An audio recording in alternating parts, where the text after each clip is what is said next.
그리스도인의 가장 분명한 특징은 무엇일까요?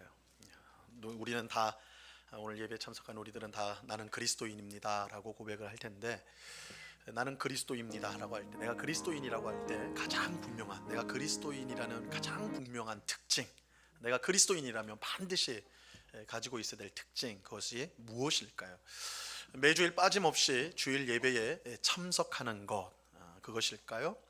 아니면 성경을 열심히 읽고 또 기도를 열심히 하는 것일까요? 아니면 부지런히 사람들을 만나며 복음을 전하는 것일까요? 아니면 방언을 하고 예언을 하고 마귀를 쫓아내는 그런 이적을 행하는 그런 것일까요? 사실 이렇게 이제 말씀드린 것들이 다 그리스도인의 하나의 특징이라고 말할 수 있을 것입니다. 하지만 사도 바울은 그리스도인의 가장 중요한 특징은 이것이다 라고 우리에게 말씀해 주고 있습니다. 로마서 14장 7절과 8절 말씀인데요, 우리 이 말씀 같이 한번 읽어보도록 합니다. 같이 읽습니다. 시작. 우리 중에 누구든지 자기를 위하여 사는 자가 없고 자기를 위하여 죽는 자도 없도다. 우리가 살아도 주를 위하여 살고 죽어도 주를 위하여 죽나니 그러므로 사나 죽으나 우리가 주의 것이로다.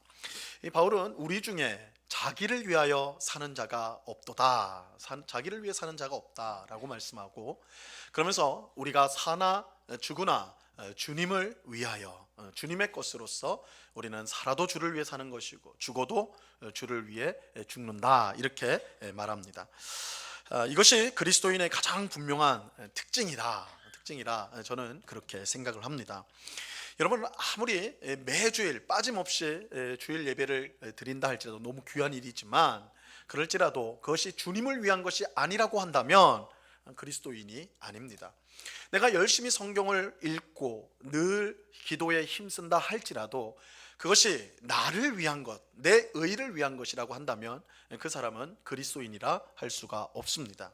내가 부지런히 사람들을 만나고 많은 사람들에게 복음을 전한다 할지라도 그 일이 주님을 위한 일이 아니라면 그 사람은 그리스도인이라 할 수 없어요.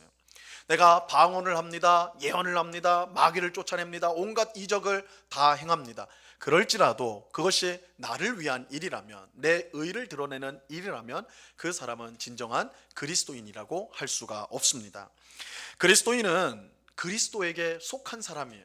이 그리스도인이라는 이름 자체가 그런 뜻입니다. 이 그리스도인이라고 할 때 그리스도인은 그리스도를 따르는 사람, 혹은 그리스도께 속해 있는 사람이라는 뜻이에요.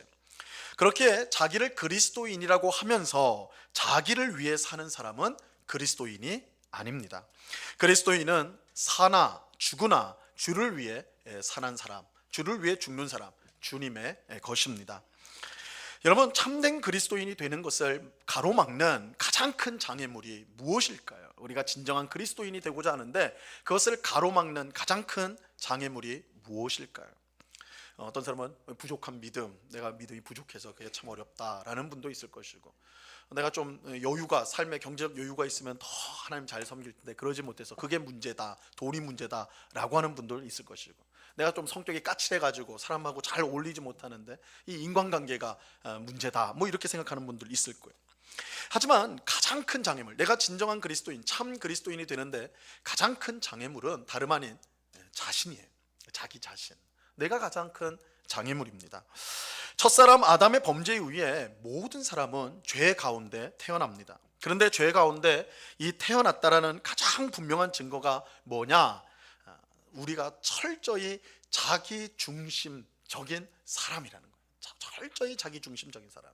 다르게 표현하면 철저히 이기적입니다. 우리는 이것을 단지 생존을 위한 본능이라고 쉽게 생각을 하죠. 하지만 그렇지 않습니다. 우리가 철저히 자기중심적인 것은 우리가 죄인이기 때문입니다. 첫사람 아담이 지은 죄가 뭐예요? 하나님께서 먹지 말라고 금지하신 선악을 알게 하는 나무의 열매를 먹은 것입니다. 하나님이 금지했는데 왜 먹었을까? 아담이 배가 고파가지고 그랬는가? 그렇지 않죠. 하나님께서 에덴 동산에 있는 모든 나무의 열매를 아담과 하와에게 다 주셨어요. 그들은 먹을 게 천지였습니다. 배가 고파서 먹은 게 아니에요. 그러니까 왜 먹었느냐? 뱀이 유혹을 했죠. 뱀이 먹으라 그랬어요. 먹으면 어떻게 된다고요? 너희가 하나님처럼 된다. 저 선악과를 먹으면 하나님처럼 된다 이렇게 유혹했거든요.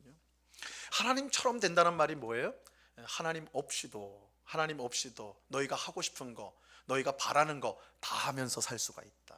너희가 하나님이 되어 너희가 원하는 삶, 너희가 하고 싶은 그 삶을 너희가 살아갈 수가 있다. 이게 뱀의 유혹이었어요. 여러분, 내 마음, 우리 마음 중심에서 창조자이시고 주님이신 하나님을 몰아내고 대신 그 자리에 나를 앉히는 것, 성경은 그것을 죄라고 말합니다. 우리는 죄로 인해 철저히 자기 중심적인 존재가 되었어. 그래서 하나님도 이웃도 중요하지 않아요. 내가 중요해요. 내가 있어야 하나님이 있는 것이고 내가 있어야 이웃도 있는 거예요. 그거 당연한 말 아닙니까? 내가 없는데 뭐 하나님 무슨 의미고 이웃이 무슨 의미입니까? 이렇게 생각한다면, 그렇게 그것이 당연하게 생각이 된다면 우리가 여전히 죄 아래 있기 때문에 그렇게 당연하게 여겨지는 거예요. 이런 점에서 하나님이 예수님을 통해 우리에게 주신 구원은 죄로부터의 자유인데, 이 죄로부터의 자유를 우리가 다르게 표현을 한다면 그것은 지독한 자기 중심성으로부터의 자유라고 말할 수가 있습니다. 예수님이 우리에게 주신 구원은 자기 중심성으로부터의 자유, 지독하게 이기적인 우리의 모습으로부터의 자유라고 말할 수가 있어요. 구원받은 성도는 지독한 자기 중심성에서 벗어나서 하나님을 자기 인생의 중심으로 모시게 됩니다. 또 이웃을 경쟁과 미움과 다툼의 대상에서 사랑과 용서와 섬김의 대상으로 곁에 두게 되는 것입니다. 그래서 그리스도인의 가장 중요한 특징이 자기를 위해 살지 않고 하나님과 이웃을 위해 사는 것이라고 말씀드리는 것입니다.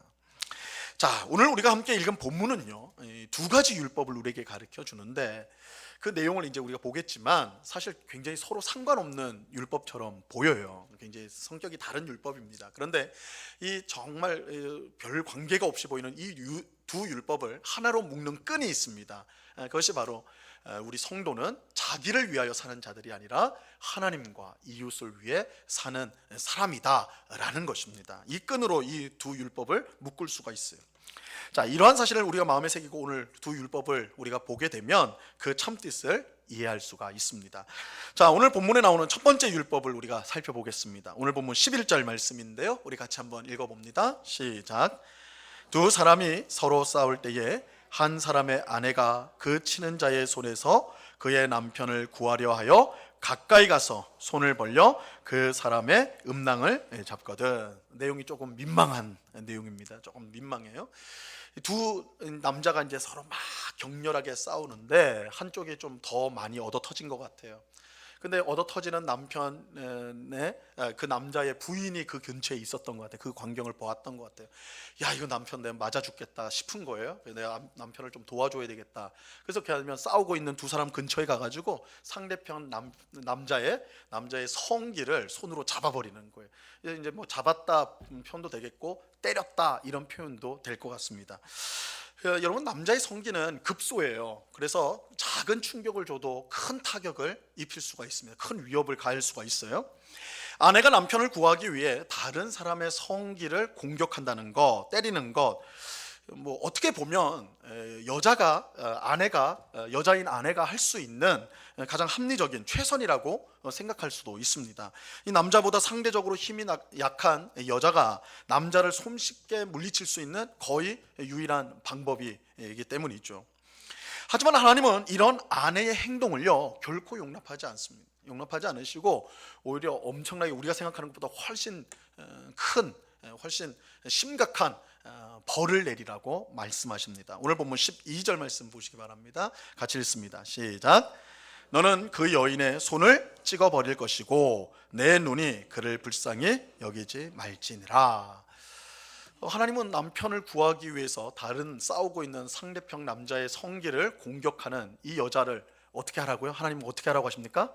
그 손을 찍어버리라. 찍어버리는 거예요. 절단시키라는 거예요. 이 형벌이에요, 형벌. 그 여자를 잡아가지고 재판을 한 다음에 사실 확인되면 그 손을 잘라버려라. 이 신체 절단형입니다. 굉장히 끔찍하죠. 사실 이게 굉장히 끔찍한 형인데 왜 그러냐면 성경에 신체 절단, 팔을 잘라라, 뭐 다리를 잘라라 이렇게 할 때 손을 자르라는 이 표현, 이 몸을 자르라는, 신체를 절단하라는 명령이 오직 이곳에만 나와요. 다른 데서 나오지 않습니다. 그러니까 사실 이거 굉장히 생소한, 우리가 성경을 읽는 우리들에게는 생소한 겁니다.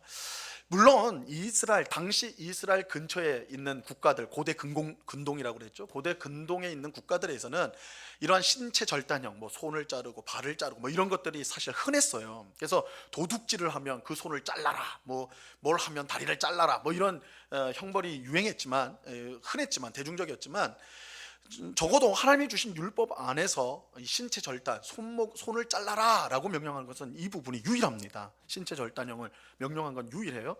그렇다면 하나님께서 이 여인의 한 행동을 엄청나게 심각한 범죄로 본다라는 것을 우리가 알 수가 있는 것이죠.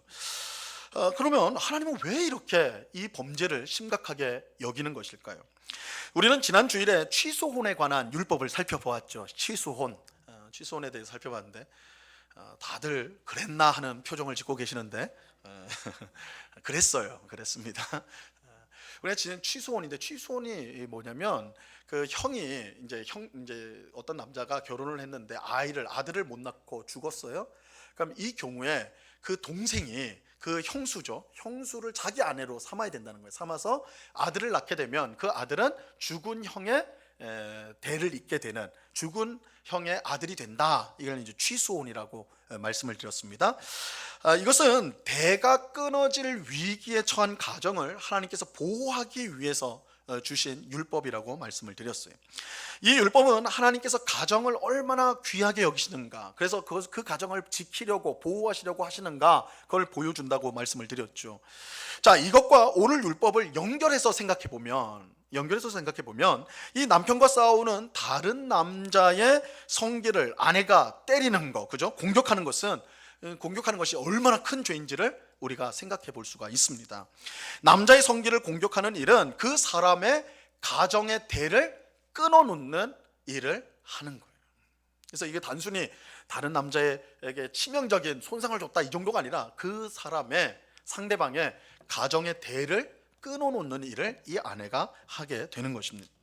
이것은 가정을 보호하고 지키는 하나님의 뜻을 정면으로 거역하는 일이 되는 것이죠.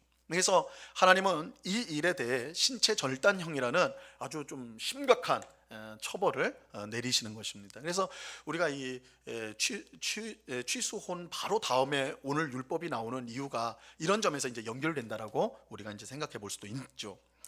자, 그런데 하나님께서 이처럼 심각한 형벌을 선언하신 데는 보다 근본적인 이유가 있어요. 보다 근본적인, 대를 끊어지는 것, 그것이 이제 가장 직접적인 이유겠지만 그 안에 내재되어 있는, 그 안에 들어가 있는 심각한 아주 근본적인 이유가 있는데, 자, 그것은 싸우는 남편을 구하기 위해서 다른 남자의 성기를 공격한 아내의 자기중심적인 태도예요. 자기중심적인 태도.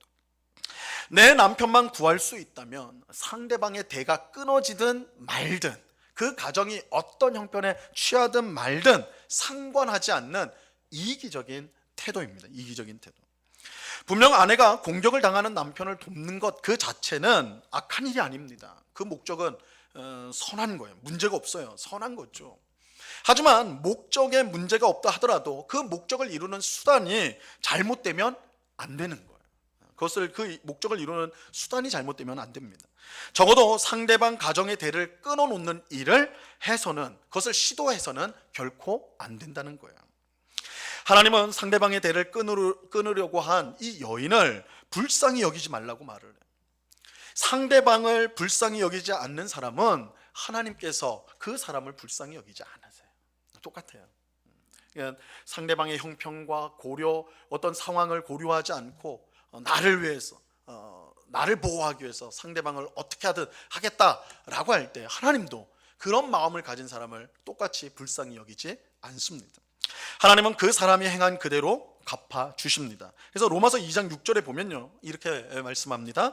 하나님께서 각 사람에게 그가 행한 대로 보응하시되. 그죠? 불쌍히 여기지 않는 자에게는 하나님도 불쌍히 여기지 않으세요. 이게 굉장히 무서운 거예요. 두려운 거죠. 그죠? 사람이 위기에 처하면 자기 중심적인 태도가 자연스럽게 나오죠. 자기를 보호하고자 하는 본능이라고 할 수가 있습니다. 하지만 그렇다고 자신을 보호하기 위해서 무엇이든 해도 된다라는 것은 결코 아닙니다. 내 이익을 지키기 위해서 혹은 손해를 보지 않기 위해서 상대방에게 무엇을 해도 괜찮다, 하나님 그렇게 보시지 않습니다.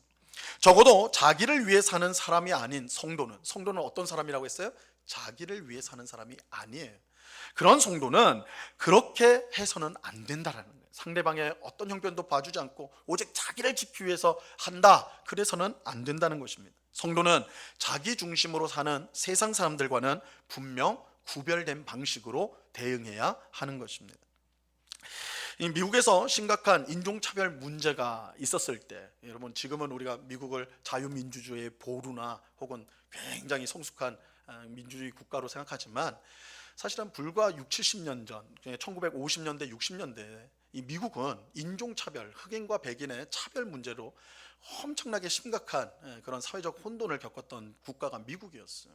이 50년대, 60년대는 극에 달했는데, 흑인과 백인의 차별 문제가 극에 달했는데, 이때 이 인종차별 문제를 해결하기 위해서 가장 앞장섰던 분 중에 한 분이 우리가 잘 아는 마틴 루터 킹 주니어 목사님이에요. 마틴 루터 킹 주니어 목사님은 당시 본인도 흑인이었고요. 동료 흑인들처럼 백인들에게 무수한 공격을 당했습니다. 폭력을 당했고, 사실은 이제 나중에 암살이 됐죠. 나중에 백인에 의해서 암살을 당하게 됩니다. 끝에는 일단 그렇게 되어지는데, 어쨌든 그런 무수한 공격과 폭력을 당하면서도 이 목사님은, 마틴 루터 킹 주니어 목사님은 우리가 백인들과 똑같은 방식으로 폭력으로 맞서서는 안 됩니다, 이것을 주장을 했어요. 그래서 비폭력 저항 운동을 펼쳤던 분이 마틴 루터 킹 주니어 목사님이에요. 1955년에요. 이 흑인 여성이었던 로사 파크스라는 사람이 있는데, 별일 아니에요. 이 여인이요, 버스를 탔어요. 동네 우리 돌아다니는 버스를 타가지고 자리에 딱 앉아 있는데, 이제 사람이 꽉 차서 이제 의자에는 자리가 없었어요. 딱 근데 본인은 하여튼 먼저 탔으니까 앉아 있었는데, 백인이 탔어요. 그 다음 정거장에서 백인이 탔는데 이 로사 파크스에게 와가지고, 야, 자리에서 일어나, 내가 앉아야 돼, 흑인은 앉을 수 없어, 이렇게 해버린 거예요.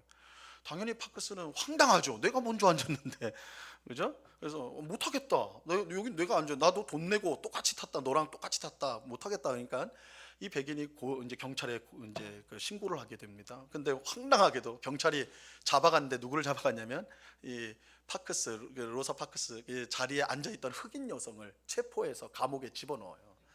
황당한 일이죠, 그죠? 황당한 일입니다. 어떻게 이런 일이 있을 수가 있는가? 이때 이제 흑인들이 완전히 이제 열받은 거죠. 워낙 그렇게 당해왔지만 이 사건이 이제 촉발이 된 겁니다. 그래서 완전히 지금 비상이 걸린 거예요. 이때 마틴 루터 킹 주니어 목사님이 우리가 똑같이 폭력으로 안갚음하면 안 됩니다. 철저히 우리가 비폭력 저항 운동을 해야 됩니다, 이렇게 하면서 어떻게 했냐면, 우리가 그러면 비폭력적으로 대응을 해야 되는데, 우리가 버스를 타지 마십시다. 우리 흑인들은 버스를 타지 마십시다, 이렇게 한 겁니다. 그래서 흑인들이 그때부터 버스를 안 탄 거예요. 그 지역에서 버스를 타지 않았습니다. 처음에는 백인들과 그 주변 사람들이 다 웃었겠죠. 조롱했겠죠. 야, 누가 불편해? 버스를 안 타면 누가 불편하냐? 니들 안 탄다고 해서 뭐 버스가 안 돌아다닐 것도 아니고, 너희는 출근할 때도 힘들 거고, 어디 놀러 갈 때도 힘들 거고, 어디 갈 때도 힘들 텐데 너희가 얼마나 하겠냐, 막 조롱하고 막 그랬어요. 그런데 무려 그 운동이, 그러니까 버스 보이콧 운동이 무려 13개월간 진행이 돼요.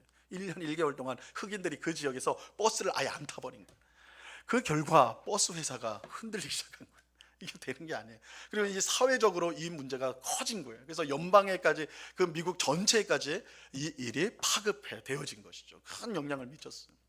그래서 이 일을 통해 가지고, 야, 우리가 똑같이 폭력으로 맞서는 것만이 능사가 아니라 비폭력 저항 운동으로도 얼마든지 우리를 폭력으로 억압하는 사람들을 우리가 굴복시킬 수 있다, 이런 선례가 된 사건이 되었습니다. 여러분, 하나님께서 우리에게 요구하는 방식이 바로 이러한 방식이라 할 수가 있어요. 우리가 자기 중심으로 사는 세상 사람이 아닌 자기를 위하여 살지 않고 주님과 이웃을 위하여 사는 성도로서 행동하는 것을 하나님은 원하세요. 싸우는 남편을 구하기 위해서 다른 남자의 성기를 공격하는 여성에게 엄한 벌을 내리게 한 율법을 통해서 하나님은 성도인 우리가 자기 중심이 아닌 주님과 이웃을 중심으로 행동해야 될 것을 가르쳐 주시는 것입니다. 여러분, 우리는 어떻습니까? 오늘 우리는 어떤가요?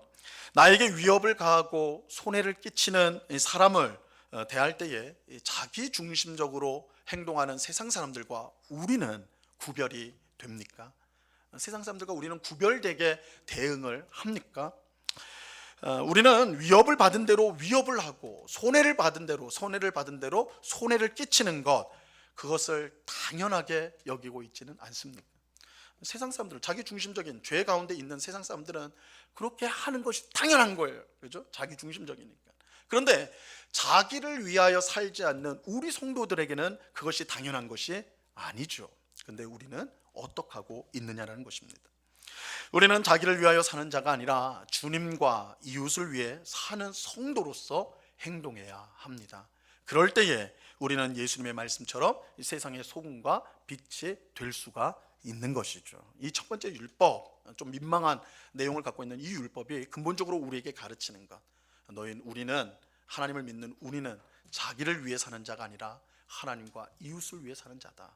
우리가 손해를 보고 우리가 어떤 공격을 당할 때도 우리는 세상 사람처럼 대응할 것이 아니라 하나님을 믿는 주님을 위하여, 이웃을 위하여 다른 방식의 행동을 취해야 된다라는 것을 우리에게 말씀해주고 있는 것입니다. 자, 이제 두 번째 율법을 우리가 이제 살펴보겠습니다. 이 두 번째 율법의 내용은요, 사실은 명확해요. 어떤 해설이 필요 없을 정도로 명확합니다. 이것은 이웃을 속이지 말고 공정하게 대해야 한다는 것입니다. 자, 오늘 보면 13절과 14절 말씀입니다. 이 말씀 같이 한번 읽어보도록 합니다. 시작. 너는 내 주머니에 두 종류의 저울추 곧 큰 것과 작은 것을 넣지 말 것이며 내 집에 두 종류의 돼 곧 큰 것과 작은 것을 두지 말 것이며. 하나님은 주머니나 혹은 가방에 두 종류의 추를 두지 마라. 이게 이제 오늘날은 다 디지털화 됐으니까 이제 쓰지 않는데, 양손 저울이라고 여러분 아세요? 그죠? 어떤 물건 올려놓고 그것에 무게를 재기 위해서 추를 올려놔서 평행을 이루면 그 추의 무게로 이제 이 무게를 측정하는 것인데, 이때 이 추를 종류를 두 종류로 하지 말라는 거예요. 그러니까 같은 크기인데 무게가 다른 거예요. 이거는 상대방을 속이려고 그렇게 하는 것이죠. 만드는 것이죠. 두 가지 되도 마찬가지입니다. 집에 되를 두는데 큰 것 작은 것, 남을 속이기 위해서 그렇게 똑같은 모양인데 차이가 있는 그거 만들어서는 안 된다, 이렇게 말합니다. 자, 이거는 특별히 이제 장사하는 분들, 장사하는 것과 관련이 있죠. 그 몇 해 전에, 좀 오래된 얘기 같은데, 수산시장, 우리나라의 큰 수산시장에서 한번 발칵 뒤집힌 일이 있습니다. 저울로 그 생선 무게 재가지고 3kg에 얼마, 5kg에 얼마 이렇게 재잖아요. 값이 달라지지 않습니까? 그런데 기자가 가가지고 저울에 딱 해봤더니, 저울을 내보시오 했더니, 딱 저울이 가만히 아무것도 안 올려가 있으면 눈금이 어디에 가 있어야 돼요? 0에 가 있어야 되죠. 그런데 아무것도 안 됐는데 기자가 딱 보니까 한 200으로 가 있는 거야. 200g. 그러니까 거기는 아무것도 안 올려도 200g인 거예요. 그러니까 200g짜리 생선을 올려놓으면 400g 되는 것이고, 그죠? 1kg짜리라면 1.2kg가 돼버리는 거예요. 이게 조작을 한 거죠. 저울을, 안에를 조작을 해가지고 그렇게 속여버린 겁니다. 그래서 그렇게 해서 부당 이익을 챙긴 장사꾼들이, 상인들이 붙잡혔다는 얘기 아마 들어보신 적이 있을 겁니다. 하나님께서 장사하는 사람의 주머니와 가방에 두 종류의 저울추, 또 가정에 두 가지 종류의 되를 두지 말라는 것이 바로 이거예요. 다른 사람을 속여가지고 부당 이익을 챙겨서는 안 된다라는 것입니다. 하나님은 이렇게 하는 것을 정말 싫어하세요. 그래서 성경이 하나님께서 이런 일을 하는 사람을 얼마나 하나님이 싫어하시냐 할 때, 하나님은 이런 일을 행하는 자를 가증히 여기신다. 그냥 미워하신다 정도가 아니라 가증하게 여기신다라고 말을 합니다. 자, 16절 말씀, 오늘 본문 16절입니다. 같이 읽습니다. 시작. 이런 일들을 행하는 모든 자, 악을 행하는 모든 자는 내 하나님 여호와께 가증하니라. 가증하다. 하나님께서 남을 속여 부당 이익을 챙기는 사람들을 가증하게 여기세요. 가증하게 여기세요. 자, 이렇게 가증하게 여기는, 정말 하나님께서 정말 싫어한다, 나 정말 싫어한다, 미워한다, 이렇게 말씀하시는 이유는 이 일이 지극히 지독한 자기 중심성에서 일어나는 일이기 때문이에요. 또 한 가지는 이 일이 그저 개인 간의 일로 그치는 것이 아니라 사회로 악한 영향력을 끼치기 때문입니다. 여러분, 장사꾼들이 왜 공정한 저울추와 공정한 되를 쓰지 않는 것일까요? 왜 공정한 저울을 사용하지 않는 것일까요?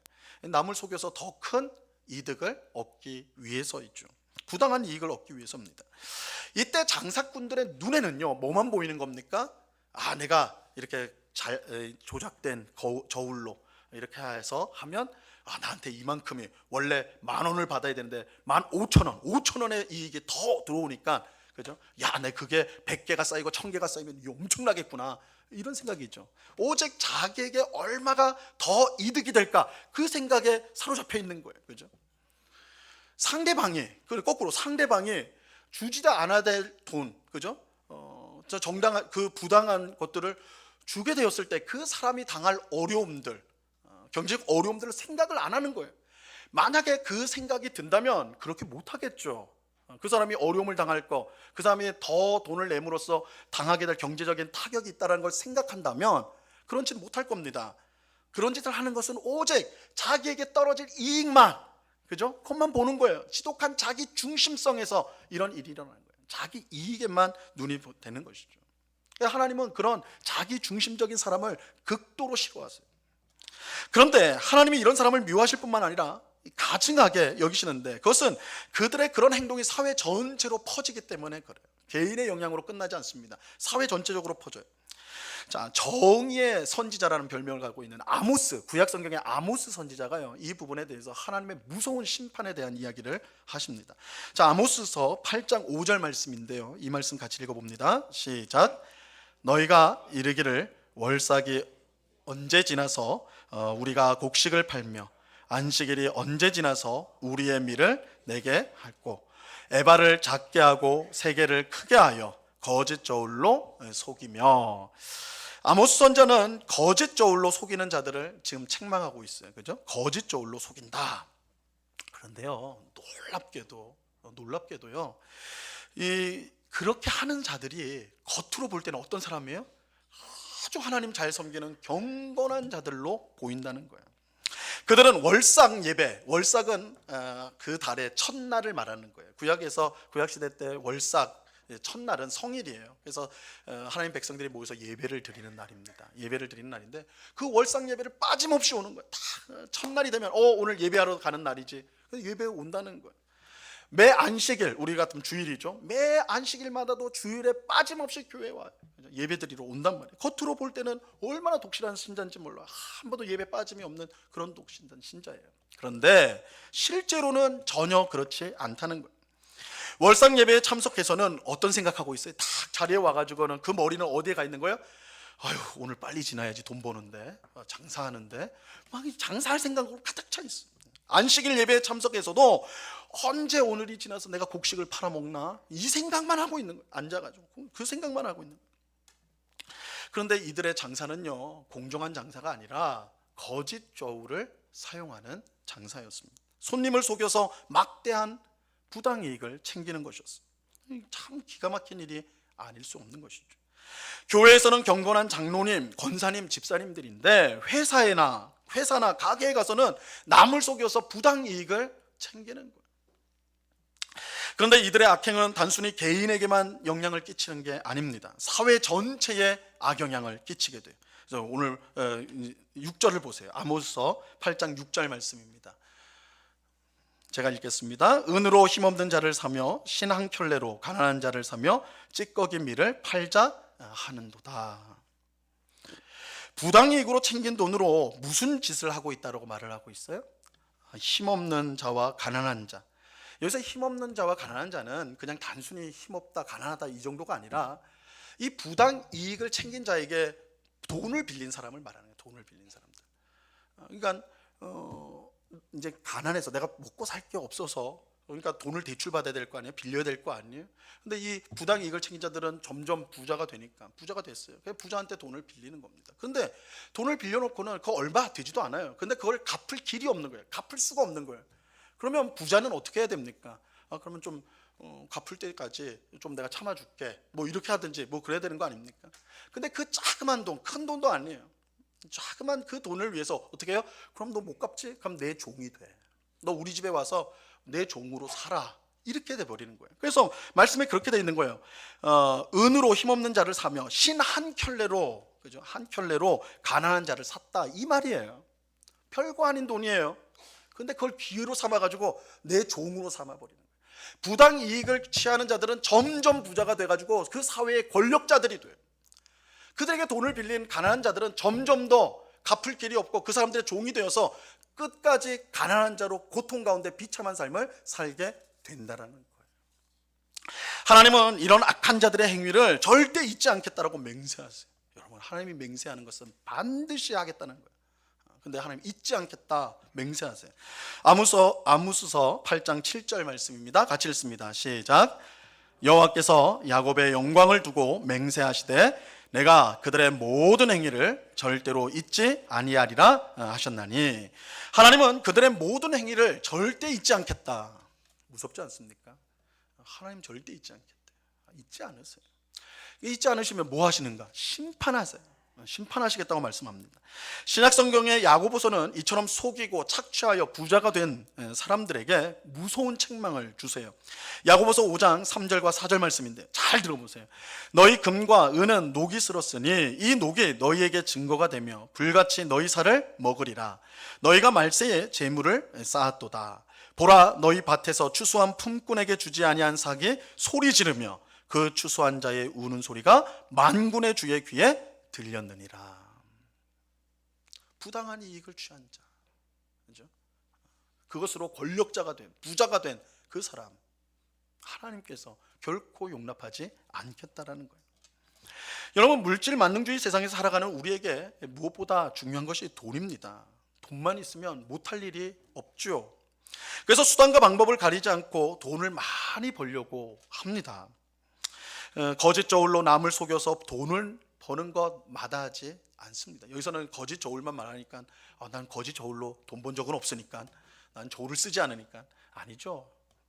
온갖 거짓, 그죠? 상대방이 알지 못하고 나만 아는 그런 것으로 속여서 얼마든지 하는 은밀하게 이루어지는 일들이 있죠. 그거 다 포함되는 거예요. 거짓 저울로 남을 속여서 돈을 버는 것 마다하지 않아요. 돈을 많이 벌어서 남 위에 군림하는 것, 그것을 세상은 성공이라고 말을 합니다. 하지만 하나님은 그렇지 않다라고 분명하게 말씀하세요. 아니다 그러세요. 자기를 위하여 사는 자가 아닌 성도는 절대 다른 사람을 속이면서 돈을 벌어서는 안 됩니다. 내 이익을 위해 수단과 방법을 가리지 않는 자기 중심의 세상 사람들과는 분명 달라야 하는 거예요.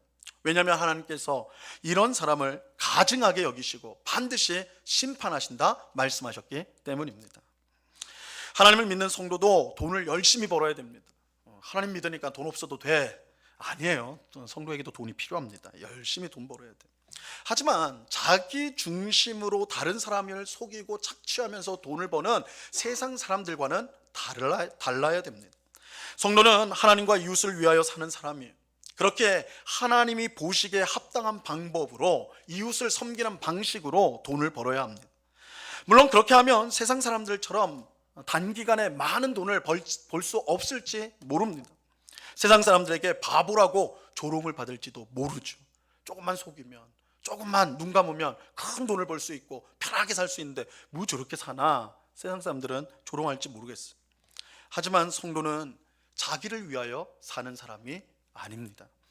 성도는 사나 죽으나 하나님을 위해 사는 사람입니다. 그렇다면 성도는 돈을 벌 때도 하나님이 원하는 방식으로 돈을 벌어야 합니다. 근데 이것은 결코 손해가 아니에요. 이렇게만 하면 내가 교회를 다녀가지고 내가 부자 한번 못 해보고 끝나겠네, 이렇게 생각하기 쉬운데 그렇지 않아요. 그렇지 않습니다. 왜냐하면 하나님께서요 그런 성도를 기뻐하세요. 그리고 하나님이 기뻐하시는 그 성도를 위해 하나님은 반드시 그 성도를 복되게 만드십니다. 자, 오늘 본문 15절, 신명기 25장 15절 말씀 보세요. 자, 같이 한번 읽어봅니다. 시작. 오직 온전하고 공정한 저울추를 두며 온전하고 공정한 되를 두를 것이라. 그리하면 내 하나님 여호와께서 내게 주시는 땅에서 내 날이 길리라. 그죠? 하나님 분명히 말씀하시죠. 하나님은 공정한 저울추와 공정한 되를 가지고 돈을 버는 성도에게 내게 주시는 땅에서 내가 길이 살 것이다, 장수할 것이다, 이렇게 말씀하세요. 자, 이것은 단순히 너 오래 살게 해줄게, 길게 살게 해줄게, 이 정도가 아닙니다. 내게 주시는 땅에서, 그 땅이 어떤 땅이에요? 이스라엘 백성들에게는 가나안 땅이에요. 가나안 땅을 뭐라고 표현합니까? 젖과 꿀이 흐르는 땅이라고 그러죠.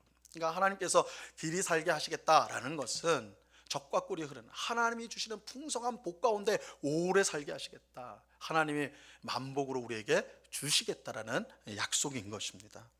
하나님은 자기를 위해 사는 사람은 가증하게 여기시지만 하나님과 이웃을 위해 사는 사람은 기쁘게 여기세요. 그래서 그 사람에게 복을 주시기를 기뻐하십니다. 여러분, 우리는 돈이 지배하는 세상에서 살고 있습니다. 하지만 우리는 돈을 섬기는 사람이 아니라 주님, 하나님과 이웃을 섬기는 사람들입니다. 우리는 자기를 위해 살지 않고 하나님과 이웃을 위해 삽니다. 그렇기에 내 이익을 위해서 물불을 가리지 않는 사람이 되어서는 안 됩니다. 우리는 돈을 벌 때도 주님의 방식대로 벌어야 합니다. 그런데 이것은 결코 손해가 아니라고 말씀을 드렸어요. 하나님은 그런 성도에게 복된 약속을 주셨습니다. 젖과 꿀이 흐르는 가나안 땅에서 내가 길이 살게 될 것이다, 하나님이 부어주시는 풍성한 복과 은혜를 누리게 될 것이다, 이렇게 약속해 주셨습니다. 우리는 이것을 확실히 믿어야 하는 것입니다. 자, 오늘 우리는 두 가지 율법을 살펴보았는데요. 하나는 싸우는 남편을 구하기 위해서 다른 남성의 성기를 공격한 여인을 엄하게 처벌해라 라는 율법과, 다른 하나는 공정하지 않은 추와 되로 부당한 이익을 챙겨서는 안 된다라는 것입니다. 이 두 율법 모두가 우리에게 한 가지 중요한 사실을 가르쳐 주고 있습니다. 우리는 자기를 위해 사는 자가 아니라 하나님과 이웃을 섬기고 사랑하고 그들을 위해서 사는 사람들이라는 것입니다. 이것이 그리스도인의 가장 분명한 특징이라고 오늘 율법은 우리에게 말씀해주고 있습니다. 하나님은 이처럼 자기를 위해서가 아니라 하나님과 이웃을 위해 살아가는 성도인 우리를 기뻐하셔서 큰 복으로 우리의 삶을 넘치게 채워 주실 것입니다. 하나님과 이웃을 위해 살아가는 것은 결코 어리석거나 미련한 일이 아닙니다. 하나님을 기쁘시게 하는 일이고 하나님께 복을 받는 삶입니다. 이러한 사실을 믿고 자기를 위해서가 아니라 하나님과 이웃을 위해 살아가는 오늘 우리 모두가 될 수 있기를 바랍니다. 그래서 하나님을 기쁘시게 하고 이웃을 유익하게 하는 참 성도의 복된 삶을 날마다 살아가는 우리 모두가 될 수 있기를 우리 주님의 이름으로 간절히 축원합니다. 기도하겠습니다. 하나님 아버지, 우리 성도는 자기를 위해 사는 자가 아니라 하나님을 위하여 살고 또한 이웃을 섬기며 살아가는 사람입니다.